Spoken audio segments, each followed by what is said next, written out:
नमस्ते, आदाब। Purnia live classes में आप सभी प्यारे प्यारे बच्चों का बहुत स्वागत है, वेलकम है, खुशामदीद है। मैं उरूज, आप लोगों की कंप्यूटर साइंस शिक्षिका, आज एक बहुत ही मज़ेदार टॉपिक लेकर के आप लोगों के बीच हाजिर हूँ। तो आज का हमारा टॉपिक है कंप्यूटर के घटक, कंप्यूटर कंपोनेंट्स। ठीक है, लास्ट क्लास में बच्चों हम लोगों ने कंप्यूटर का बेसिक्स के बारे में पढ़ा था। आप लोगों को याद होगा कंप्यूटर का नाम कंप्यूटर क्यों पढ़ा और हम लोग कंप्यूटर के क्या क्या लाभ ले सकते हैं, उन सब के बारे में हम लोगों ने लास्ट क्लास में पढ़ा था। चलिए, तो आज की क्लास में हम लोग क्या जानेंगे कि कंप्यूटर के कौन कौन से पार्ट्स होते हैं, आखिर हमारा कंप्यूटर फंक्शन कैसे करता है। ठीक है, चलिए तो इसको शुरू करते हैं। देखिए, कंप्यूटर आखिर काम कैसे करता है। कंप्यूटर उसी तरह से काम करता है जिस तरह से हमारा ह्यूमन बॉडी काम करता है, यानी कि हमारा मानव शरीर। आखिर हमारे मानव शरीर को काम करने के लिए किन चीज़ों की ज़रूरत पड़ती है? अंगों की, ब्रेन की, है ना, और हमारे सेंसेस की। उसी तरह से कंप्यूटर भी अपने अंगों के द्वारा और अपने ब्रेन के द्वारा काम करता है। चलिए देखते हैं इसको।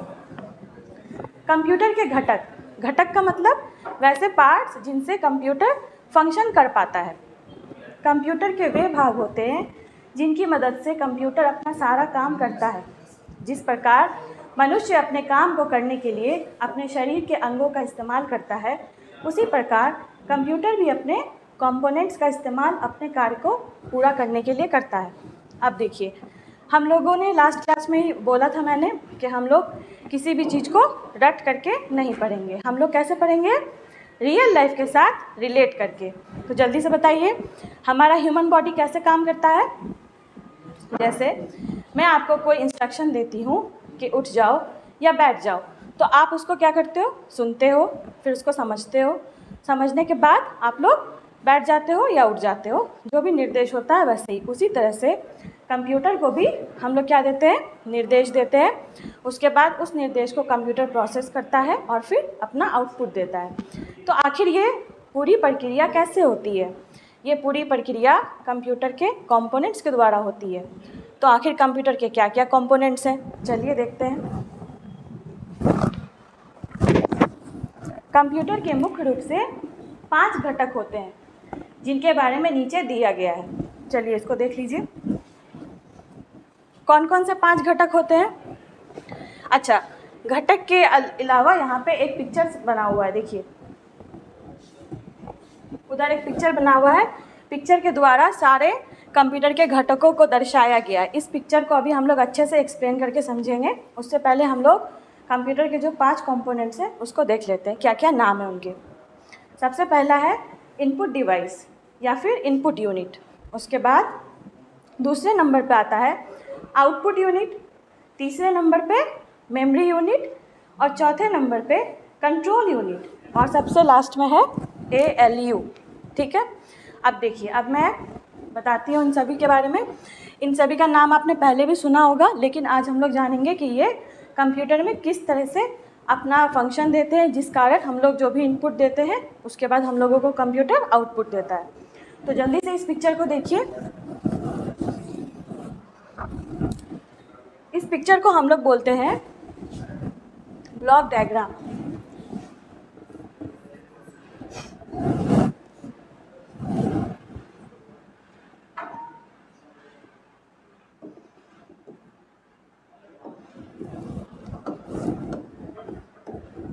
इस पिक्चर को हम लोग क्या बोलते हैं, कंप्यूटर का ब्लॉक डायग्राम। देखिए बच्चों, ये जो कंप्यूटर का ब्लॉक डायग्राम है ये आप लोगों के लिए बहुत ही ज़्यादा इम्पॉर्टेंट है। और आगे आप जिस भी क्लास में जाएंगे, चाहे आप 9th के बच्चे हों, चाहे आप 10th के हों, या फिर आप जब 11th 12th में जाएंगे, या फिर जब आप फर्दर स्टडीज़ करेंगे, आप ग्रेजुएशन करेंगे कंप्यूटर साइंस में, या फिर आप बीटेक करेंगे, तो ये जो टॉपिक है हमारा ब्लॉक डायग्राम, ये बहुत ही इम्पॉर्टेंट है। इसको ध्यान से देखना, और अगर आप लोगों ने इसको समझ लिया तो आप लोग समझ लो कि आप लोगों ने कंप्यूटर को ही समझ लिया। ठीक है, चलिए देखते हैं। तो ब्लॉक डायग्राम में हमारा क्या दिया हुआ है, सबसे पहले समझते हैं इसको पिक्चर के थ्रू दर्शाया गया है। रेक्टेंगल्स बना करके उसमें हर एक रेक्टेंगल में एक एक यूनिट का नाम दिया हुआ है। ठीक है, तो सबसे पहले यहाँ देखते हैं, यहाँ पे कौन सा यूनिट है सबसे पहले, जल्दी बताइए। सबसे पहला बॉक्स जो हमारा लेफ्ट साइड में दिख रहा है वो कौन सा यूनिट है, इनपुट यूनिट है। ये देखिए, ये कौन सा यूनिट है, इनपुट यूनिट है, जो कि हमारा सबसे पहला यूनिट है। अब इनपुट यूनिट के अंदर जो बॉक्स बना हुआ है उसमें क्या क्या बना हुआ है, ध्यान से देखिए, इसको याद करने का कोशिश कीजिए। ये क्या है, माउस है, और ये कीबोर्ड है।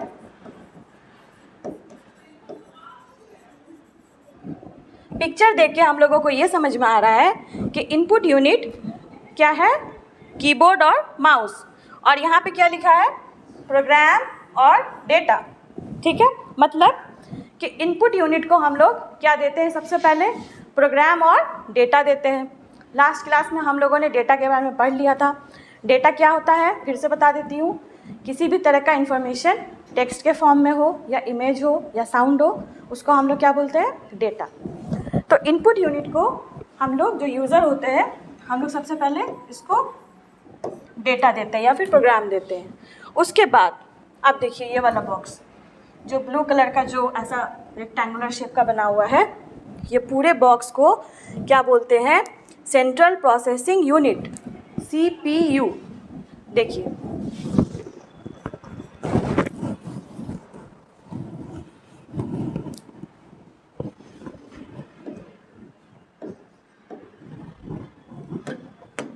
इस पूरे बॉक्स को क्या बोलते हैं, CPU। क्या आप लोगों ने CPU देखा है, ज़रूर देखा होगा। आप लोग सभी याद करने का कोशिश कीजिए अपने कंप्यूटर लैब में जो हमारा सिस्टम रखा हुआ है, कंप्यूटर सिस्टम, या फिर आपके घर में जो डेस्कटॉप है, उसको याद करने का कोशिश कीजिए। एक स्क्रीन होता है, मॉनिटर होता है, उसके जस्ट बगल में क्या होता है, जल्दी बताइए। एक बॉक्स रखा होता है ऐसा सा, है ना, उसका नाम क्या है, CPU है। अब इसी CPU के अंदर 3 अलग अलग कंपोनेंट्स हैं, control unit, arithmetic logic unit और मुख्य मेमोरी, जो मेन मेमोरी लिखा हुआ है। जो यहाँ पे 3 दिया हुआ है हम लोगों का, 3rd नंबर पे, 4th नंबर पे और 5th नंबर पे, इन तीनों को मिल करके क्या बनता है, CPU बनता है। अब ये CPU क्या है, सुनने में तो बहुत भारी भरकम लग रहा है, सेंट्रल प्रोसेसिंग यूनिट। ये CPU जो है, यही तो कंप्यूटर का क्या है, ब्रेन है। जैसे ह्यूमन का ब्रेन होता है, CPU क्या है,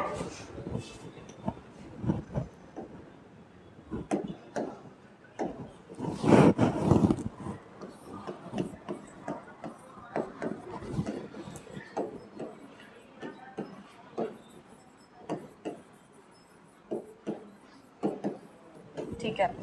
तो CPU क्या है, ब्रेन ऑफ कंप्यूटर है।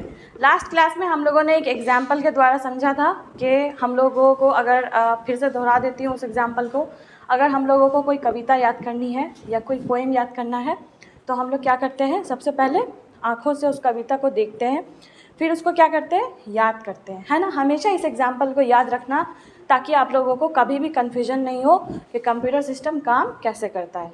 तो जल्दी बताइए, आँखों से हम लोग देखते हैं, उसके बाद उस कविता को याद करते हैं और फिर मुंह से बोलते हैं, सुना देते हैं। उसी तरह से अब आप देखिए, जब आप याद करते हैं तो अपने किस अंग के थ्रू आप लोग कविता को याद करते हैं, जल्दी बताइए, ब्रेन के थ्रू।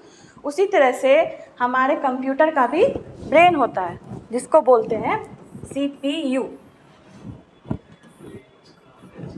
जिसको क्या बोलते हैं, CPU बोलते हैं। इसको लिख लीजिए जल्दी से, अपनी अपनी नोटबुक में लिख लीजिए और कोशिश कीजिए ये वाला जो डायग्राम है इसको भी बना लीजिए। ये आप लोग बाद में भी उतार सकते हैं, लाइव क्लास ख़त्म होने के बाद आप लोग रिकॉर्डिंग को स्क्रीनशॉट ले करके पॉज करके आराम से इस पिक्चर को बना लीजिएगा अपने को, अपनी अपनी नोटबुक में, ठीक है। तो चलिए आगे बढ़ते हैं। तो आप CPU के अंदर हमारे 3 कंपोनेंट्स होते हैं, control unit, arithmetic and logic unit और मेमोरी, या फिर जो यहाँ लिखा है मेमोरी यूनिट। चलिए, तो उसके बाद अब क्या होता है, जो प्रोग्राम या डेटा हम लोग इनपुट डिवाइस के थ्रू कंप्यूटर को देते हैं, CPU उसको क्या करती है, उस जो भी हम लोगों का इंस्ट्रक्शन होता है, हम लोगों को जो भी डिज़ायर्ड आउटपुट चाहिए होता है, उसके हिसाब से CPU उस प्रोग्राम या उस डेटा को प्रोसेस करती है। प्रोसेस करने के बाद आउटपुट डिवाइस के थ्रू उसको दिखा देती है, यानी कि डिस्प्ले कर देती है।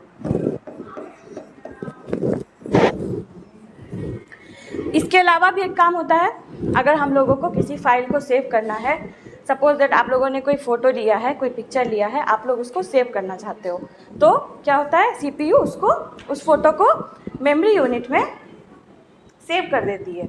यहाँ देखिए, इसके बारे में हमने समझ लिया कि ये क्या करता है, जो फंक्शन हम लोग उसको देते हैं, जो डेटा देते हैं, उसको क्या करता है, प्रोसेस करता है, उसको कंट्रोल करता है। और मुख्य मेमोरी जो है वो क्या करता है, डेटा को स्टोर करता है। और अब बच गया ये तीसरा, ALU। ALU का काम क्या है, ALU का काम है किसी भी तरह का जो अरिथमेटिक कैलकुलेशन होता है, यानी कि मैथमेटिकल कैलकुलेशन, जो भी गणित वाला चीज़ होता है, जोड़ घटा गुना भाग कंपैरिजन करना, ये किसका काम है, ALU का काम। तो हम लोगों ने थोड़ा सा बेसिक इसमें ब्लॉक डायग्राम में समझ लिया। क्या क्या समझा, जल्दी बताइए। सबसे पहले इनपुट के थ्रू प्रोग्राम या डेटा को हम लोग इंटर करते हैं, CPU को देते हैं। CPU उस डेटा को देखने के बाद डिसाइड करती है कि उस डेटा के साथ क्या करना है, उसमें कोई कैलकुलेशन है, या मुझे कोई वीडियो प्ले करने के लिए दिया गया है, या फिर कोई डेटा मुझे सेव करने के लिए दिया गया है। डिसाइड करने के बाद आउटपुट यूनिट के थ्रू उस डेटा को दिखाना होता है तो दिखा देता है, या फिर जो सेव करना होता है वो कर लेता है। चलिए, तो हो गया ब्लॉक डायग्राम। देख लीजिए एक बार फिर से, इसको नोट कर लीजिए, तब आगे बढ़ते हैं।